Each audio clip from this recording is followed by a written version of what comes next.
നോക്കിയാലും ഗെയിമാണല്ലോ. നീ വന്നിരുന്നേ, ഇവിടെ ഇരുന്നേ. എന്ത് പറ്റിയെന്നത്? ഭയങ്കര മൂഡ് ഓഫ് ആണല്ലോ ഇന്ന്. എന്ത് പറ്റി? അല്ല, ഇന്ന് രാവിലെ മുതൽ നീ മൂഡ് ഓഫ് ആണ്.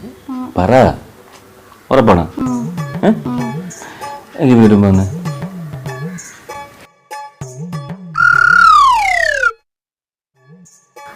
അതെ, പ്രേമിനി റെഡ് ഷർട്ട് നല്ല ചേർച്ച. ശരിക്കും എനിക്കിപ്പോ നമുക്കൊന്ന് പുറത്തു പോയാലോ? അയ്യോ, ഞാനിത് പറയാതിരിക്കുവായിരുന്നു.